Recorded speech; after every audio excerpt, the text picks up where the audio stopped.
I am Bethia, and I've done music all of my life. I'm really passionate about singing. When I moved to Coventry, I went to Nexus Institute of Creative Arts and studied vocals for 3 years. And prior to that, I did the whole grades thing as well. And at Elim, I'm part of the worship team, and I'm a vocalist in that. So I think the role of the vocalist can be deceptively tricky. We kind of have jokes in the band that it's kind of like the vocals are the divas or whatever. If you are standing there as a singer, a lot of times you haven't got anything to hide behind. There's no instrument in front of you that can kind of bail you out. Not that I'm saying it's easy to play an instrument and sing, but when you're standing there with just a microphone in your hand and you're just exposed, that can be a really vulnerable position to be in. So I think it's really important to understand your role in that moment, and to understand who you are and who God says that you are. So I think that's something that is really important to recognise and realise, is that every single person that is a worshipper, a singer, and I'm speaking particularly to the vocalists here, but this applies to the entire congregation and anyone that is part of singing, is that you have a unique story with God. You have a unique journey. You understand God in a way that nobody else ever has or ever will, because of the unique set of experiences that you've been through. So when it comes to singing, it can be so easy to compare yourself to somebody else that's on the stage with you, or someone else that's in the team. It might be that they've got amazing agility and they can hit loads of little tiny notes really, really fast and do these amazing runs, or it might be that they can belt really high notes, like really hard. I know that that's kind of what's wanted in the popular music industry at the moment, and so that's kind of what a lot of people would strive for. But if that's not naturally your voice, it can feel like you're inadequate, perhaps. If you're someone that's got a more soft, gentle voice, then it can be really difficult. It's irrelevant what somebody else's voice portrays, because your voice should represent, and the way that you sing should represent the journey that you've been on with God and what He's revealed to you over your years together. And the sound that you make is completely unique, and the sound that you make needs to be heard. There will be somebody in that congregation at some point in your life that will catch on to something about your voice, the way that you're singing. It's like a spiritual realm transition. This is what I believe anyway. And they will only be able to partner with it. The way that you're able to sing will link with them, and that will be something that nobody else can do. The sound that you offer up, only you can offer that up. So there's just no need to compare yourself to the other singers. I think that's something that we will all go through at some point. So I just wanted to encourage you in saying you're not alone with thinking those things, but equally I want to tell you now that it's a complete lie from the enemy if you think that your voice isn't good enough, or if you think that it's irrelevant because you can't sing the way that somebody else sings. It doesn't matter, ignore them. You and God have an individual journey together. You know Him in that one way that nobody else knows, and only you can make that sound. And if you don't sing in the way that you are designed to sing, then there's a piece that's missing and the sound isn't complete. I don't know if that makes sense. Okay, so there will be times in life that you might be called upon to be a singer in the band, to be either backing vocalist, co-lead or leader, and you will have had the worst week. There'll be circumstances that are going on that are way out of your control, that seem really, really difficult. You may be grieving, you may be just having difficulty and you might have some doubts or like a little bit of lack of faith and just kind of like, oh, I just don't know if I can sing this authentically, or how I can have the strength or capacity to stand here and sing these words and these songs, because it might be stuff that really is very close to home. It says in scripture that worship is a sacrifice of praise, and so it could come across as this being quite a harsh thing to say, and it's not intended to be that way.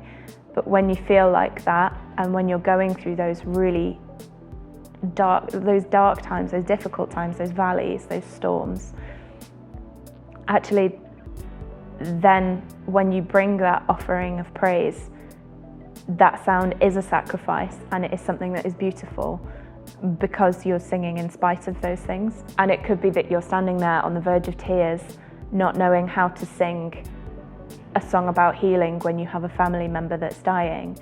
But actually, when you bring that sound, again, it's that unique sound, which means that it can shift stuff in the spiritual realm because of that situation that you're in.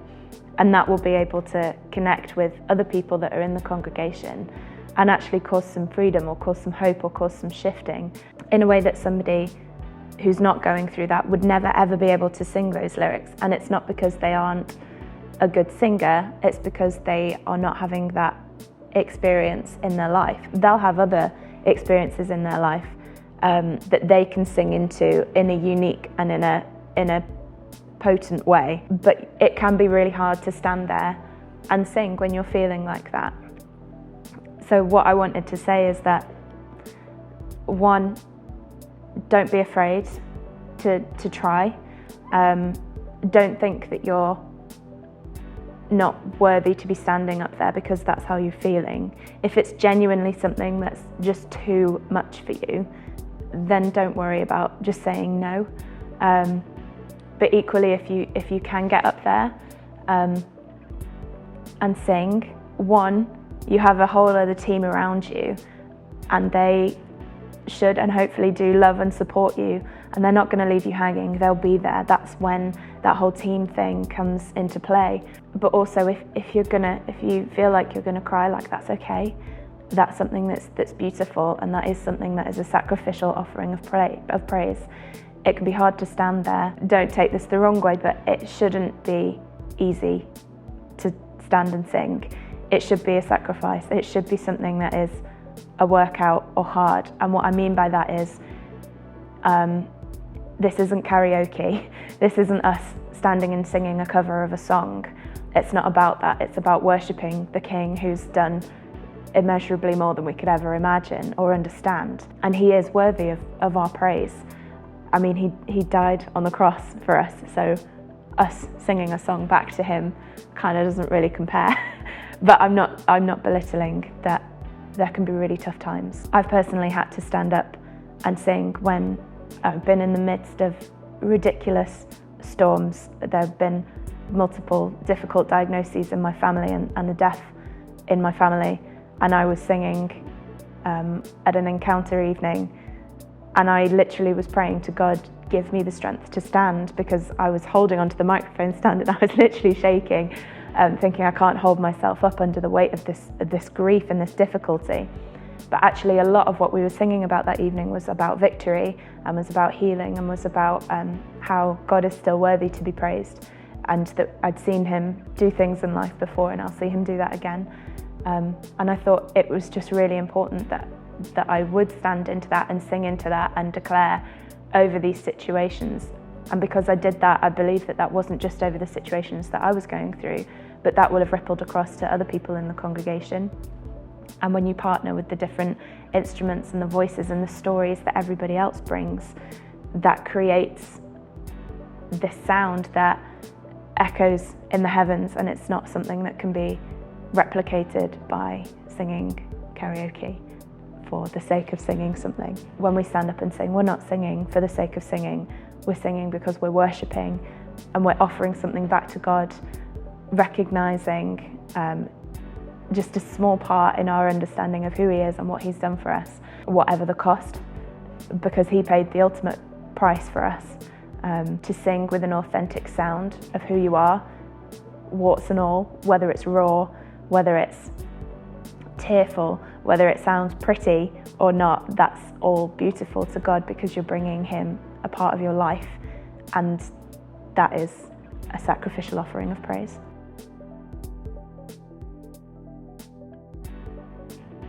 So a practical example of how this may be utilised when you're in a worship setting is when you look at the lyrics of a song. I always think it's so important to try and identify things that ring true with you. So in every song you're thinking about, what are these lyrics and how do I know them in my life? So for example, Waymaker. When have I seen God be a waymaker, a miracle maker, a promise keeper, a light in the darkness, which are the lyrics in my life? And if I'm struggling to find that as an example in my life, when have I seen that in somebody else's life?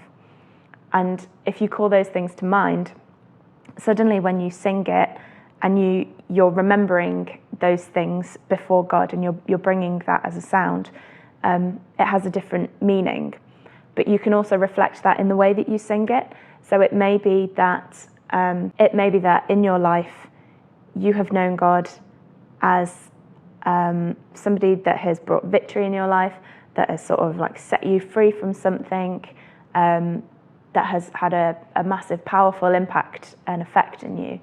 So when you're then singing songs about victory or about God being the one that has won everything, basically, then you can sing that in a different way. So the way in which you can match that is by singing those things powerfully. Okay, so there's a song by Bethel called "The Victory Is Yours." So I'll use that as a little example. So if you were to sing that song and say I disconnect, this example is me not necessarily connecting with it and not necessarily using my voice to embody the sound of the song. Hopefully it will make sense in a sec. So I'll use the chorus. So I would sing it, for example, like, the victory is yours, you're riding on the storm, your name is unfailing. So that was kind of like not necessarily utilising what I could. But if I now think about in my life, when has God won the victory and how do I mirror that in my voice? I'm going to be singing it with more power. So that could mean more volume. That could mean the way that I'm shaping the tone. So instead of it being like, if that makes sense, so like, making it a more full tone. So instead was a weird example, but I'll show you in a sec. So if I engage now with, when have I seen God as the person that carries victory in my life and how do I match that with my voice? I would then sing it like, the victory is yours, you're riding on the storm, your name is unfailing.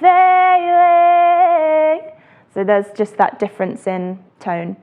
But equally it might be that you're somebody who has experienced God as comforter and peace in your life in times of storm and trouble. And if I were to sing a song about peace, in a way that I sang that song about victory with that tone, actually, then it's the opposite way around. So it wouldn't necessarily be appropriate to be singing with that full tone, but instead I would want to utilise that kind of more airy, whispery. So an example of that would be in the verse of a song called Tremble. So if I were to sing, I mean, you could declare it that way, but let's go for the idea that we're looking for comfort and peace in this verse. But if I were to sing it as in using the technique that I did for the victory, it would be like, peace, bring it all to peace. The storm surrounding me, let it break at your name. Works in one sense, but not for what for example, say the congregation, it's quite a down time and the congregation is kind of, we're in a more reflective kind of state. Instead of singing it as I just sang it, you would want to utilise those different parts of your voice and think about the times in your life when God has been someone that has brought you peace.